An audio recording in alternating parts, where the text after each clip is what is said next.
Welcome to Conversations. I'm Muqtadar Khan, and today I'm going to talk to you about Donald Trump's visit to Beijing and reflect upon it. Really, what did he achieve? There was a lot of fanfare, a lot of expectations. Obviously, we have talked about it as an important meeting between the two most powerful countries in the world, two of the most important economies, two very strong leaders, countries that are shaping the global order, reshaping the global order, and with rising China and an America increasingly ready to accommodate China. We expected a lot of things to really happen, and now we wonder really as to what did Donald Trump achieve? Donald Trump went to China. He kept postponing the visit. He was supposed to go there in April, but because of the war on Iran, which he himself now acknowledges was done for Israel. In his interview with Sean Hannity, he said very clearly, we did this for Israel. So he goes to Beijing 1 month later than expected. And there were many Chinese intellectuals and scholars who were quite worried and nervous that he may not come. So it was very clear that China was also very eager for Donald Trump's visit. And Donald Trump was also eager to go to China. In fact, this is his second summit with Xi Jinping. The previous one was around October, November last year in Busan, South Korea.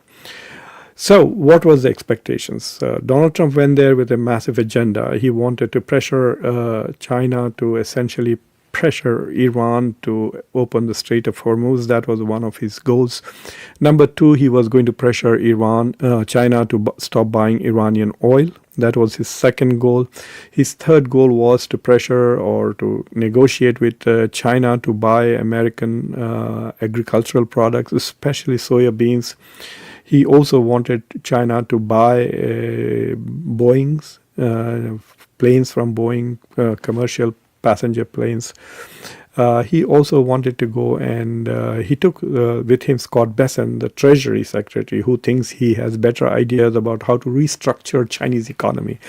I find the arrogance of some of America's members of the Trump cabinet quite astonishing. So Scott Bessent, who can't fix America's economy, his number one goal is to curtail inflation, and inflation has been on the rise since Donald Trump became president.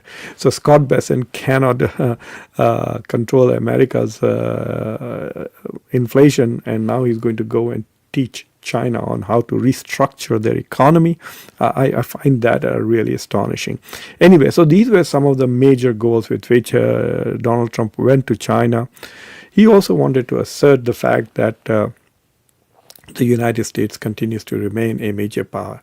So many interesting things happened, and one of them was obviously Xi Jinping's reference to the Thucydides trap. It is a reference to a particular comment made by, or an assertion or an idea advanced in the Peloponnesian War, and which then Harvard professor Graham Allison took and made a book out of it. Basically, the argument about the Thucydides trap is simple. Thucydides argues that the reason why there was this major war between Sparta and Athens, because Sparta was the dominant player and Athens was rising, and he feels that the structural dynamics of great power rivalry is such that when there is a challenger, in most cases, and Graham Allison found that in 12 out of 16 cases, there were military conflicts. So who is the boss is usually settled through a war. In fact, many people will tell you that you will never become a global hegemon without winning a global war. And so the United States became the number one player after winning World War II and then winning the Cold War against the Soviet Union. So nevertheless, it was very interesting to see that Xi Jinping raised this issue of the Thucydides trap and said that China and the United States should work together to ensure that they both escape the Thucydides trap and not engage in a conflict. But what he did acknowledge in that and actually said was very clearly that China is a rising power which is challenging America's hegemony. In fact, he even referred to the United States as a declining power, and which kind of later on Donald Trump was quite unhappy about it, and he posted a very long Truth Social post in which he argued that what Xi Jinping was essentially doing was talking about America under Joe Biden. And he says, I agree with Xi Jinping. America was a declining state under Joe Biden, but under him, it is the hottest country in the world, I guess.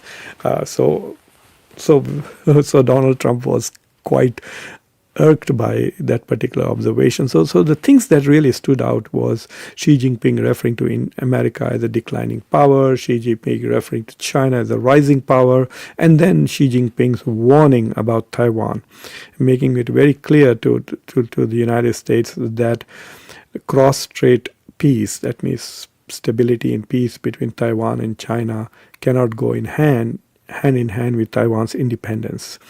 So it was a very clear warning to the United States that it can lead to conflict or even a clash if the United States were to change its policy on Taiwan from strategic ambiguity to outright support. And so they also raised the issue of America selling $11 billion worth of weapons or so that they have promised to sell to China, forcing Donald Trump to rethink.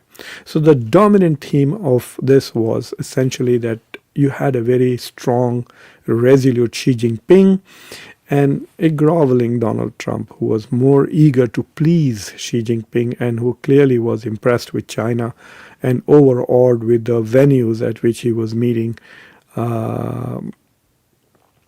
Xi Jinping. I mean, to meet in the Temple of Heaven and then other places like the Tiananmen Square, etc.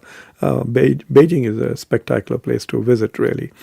So this was, in the end, it appears to me that this meeting, Xi Jinping brought America down to China's level, and Donald Trump elevated China to America's level, making it now kind of cementing China's status as a peer competitor of the United States. But it's not just a peer competitor. There is a difference. China is rising and America is declining. That is the big narrative that really comes out of this meeting. And that, I think, to me, is troubling. If you look at what Donald Trump's goals were, as I enumerated at the beginning of this conversations, now you can see that he's declining, like he failed. He went to there, talked about Iran, and what did they agree upon? That Iran shall not have nuclear weapons. That is something that China had agreed upon when they signed the JCPOA. People forget the fact that JCPOA was signed between Iran and the 5+1. That means the entire Security Council, France, Britain, the United States, Russia, and China, plus Germany. These were the 6 countries, plus Iran, which were members of the JCPOA. And it was at that time that China, along with Russia, agreed that Iran must not have a nuclear weapon. China and Russia are against proliferation of nuclear weapons. And I think all nuclear-powered countries are, because then it dilutes their power and the advantage that they have on other countries if everybody begins to have nuclear weapons. So getting China to say that Iran must not have a nuclear weapon was not a big achievement. China has been saying that all along. But the other real practical goal that the United States had was to pressure Iran by asking China to stop buying Iranian oil, and the Chinese said absolutely no. For those of you who are watching conversations regularly, let me remind you that I made this prediction before, that China will not stop buying Iranian oil. There are huge advantages. Yes, China can buy the US oil which is available, but the US is not going to give, US companies are not going to give China the same discount that Iran gives. So Iran has been selling oil at $10 to $12 less than the market price. So when the oil prices were around 65, China was getting a large chunk of Iranian oil, 90% of Iranian exports, for $55 or thereabouts. So yes, that alone is a reason enough for the Chinese not to buy American oil and continue to buy Iranian oil. And there are industries in China which really depend on that discount from Iran. The second thing with Iran is that they agreed upon the fact that the Strait of Hormuz should open. But as Trita Parsi just argued in his Substack, there is a huge difference in what America says when they say the Strait of Hormuz should open and what China says that the Strait of Hormuz should open. The meaning of the word open is entirely different. The Americans mean the Strait of Hormuz should be open is to go back to how it was before the war started. So basically, America is saying we will continue to do whatever Israel wants us to do with regards to Iran, but Iran should not do anything in response. I mean, that is the position. And one of the things is not to attack its allies in the Gulf and to keep the Strait of Hormuz open and not put pressure on the U.S. economy and other global economies by shutting down the Strait of Hormuz. That's not how the Chinese see it. The Chinese see that the reason why the Strait of Hormuz is closed is not because of Iran, it's because of the US and Israeli attack on Iran. And they are willing to pay an administrative fees for environmental protection. So they are willing to pay a toll as long as Iran doesn't call it a toll. That's what that Chinese position. As long as Iran does not say we are collecting a toll and says we are collecting an administrative fee, the Chinese are ready to pay for it. So the Chinese position is not the same as the US. I wish Donald Trump and his administration would pay attention to fine prints. You know, they talk in big terms. That's because they're dealing with a very stupid support base, I guess, which does not read the fine print at all. And so that is one big problem that is going on. The third issue with besides Taiwan is besides Tehran is the Taiwan issue. On Taiwan, what did the U.S. come back with? With nothing. Donald Trump hardly said anything about Taiwan, and he's saying that he's now considering revisiting the trade deal that they had, or the arms deal that they made with Taiwan. There's a lot of pressure on him from senators. Bipartisan group of 8 senators have put pressure on Donald Trump to continue with this promise of selling billions of dollars of weapons. But the Chinese are putting pressure, saying, no, you can't do this.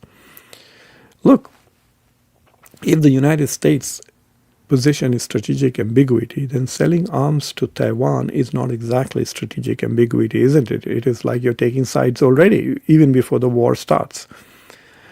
So we will see what happens, what position he takes. But China did not move on its position on Taiwan. There is no uncertainty at all in Xi Jinping's position about Taiwan. But there is uncertainty in Donald Trump's position on Taiwan now with regards to selling arms to Taiwan. Marco Rubio did make it very clear that there has been no change in U.S. policy on Taiwan. So they got what the Chinese are willing to live with. But he also, of course, added that if China were to attack Taiwan, it would be a huge mistake. Look, as long as the Chinese government feels that Taiwan is not going to declare independence, and as long as they feel that the balance of power that exists between mainland China and Taiwan is not being significantly disrupted by the US, I think they will probably not attack Taiwan. But if they feel that the United States is arming Taiwan to the point that Taiwan will declare independence, then I think they will move before that happens. And right now is the best time for China to attack because the United States has been so overextended. I mean, there's all this chatter about the U.S. ammunitions have been expended. We just become servants of Israel. We're just doing whatever Israel wants, giving it weapons. If you recall, just 2 weeks ago, the biggest transfer of weapons took place from the U.S. to Israel in a short period of 24 hours. From 6,000 tons of weapons. So one, we are running out of munitions here in the US. On two, we are whatever is there, we are still transferring that to Israel. So the United States will probably not have the weapons that it needs if it really wants to get into a hot war with China, if China were to invade Taiwan. Now it's a different thing whether China has the capacity to annex and hold on to Taiwan. That's a different thing. I don't know enough about that aspect to be able to opine on it, but I do think that the United States is not militarily ready right now to face China. So whether it is Tehran, whether it's Taiwan, there has been no progress. On the trade side, it's very interesting. Donald Trump says that China has agreed to buy 200 Boeing jets, which is a huge thing. It will create tons and tons of thousands of jobs here in the United States. Great. He also says that China has agreed to buy more of America's agricultural products, soya beans, etc. So that is true that the Chinese have committed to buying more soya beans and more of other agricultural products. But the Chinese basically saying that all the trade-related agreements are preliminary, that they are not like done deals. So there will be further negotiations, which means that the 200 jets, yes, China has an intention to buy that, but there is no clarity. There is also discussion of engines from General Electric, I think jet engines also they want to buy. So there is a lot of things about that China would like to buy from the United States, but they also would like to buy semiconductors, which Donald Trump will not sell to them. There is a sort of agreement that the deal that was made about rare earth minerals and magnets in the meeting in Busan will continue until 2026. So while there is no final deal on rare earth minerals as well as magnets, with China, there is no deterioration in the situation. So things are as they are at the moment. So I think that Donald Trump has really come back empty-handed. He has not got any cooperation on Iran from China. So, and on Taiwan, China sent its message very clear to the US.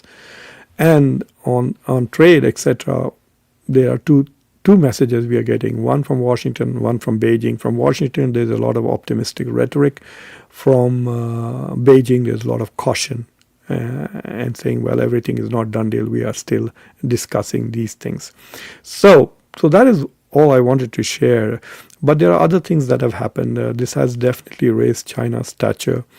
If Donald Trump continues down this path, which means that he's already announced that Xi Jinping is coming to the US in some September, and this time he said White House.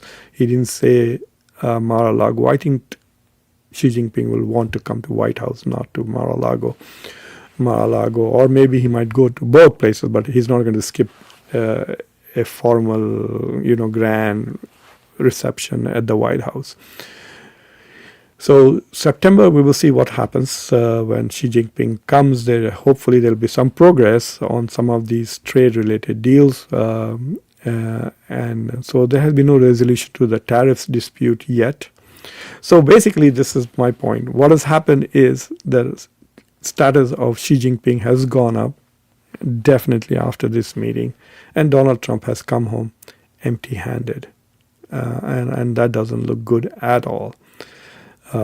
Clearly, Donald Trump may be thinking that he has done something great, but really from a very dispassionate perspective, it does seem that Xi Jinping came across as a strong, resolute leader, and Donald Trump came across as someone who was trying to please his host and was hoping to get as much of appreciation from his host as possible.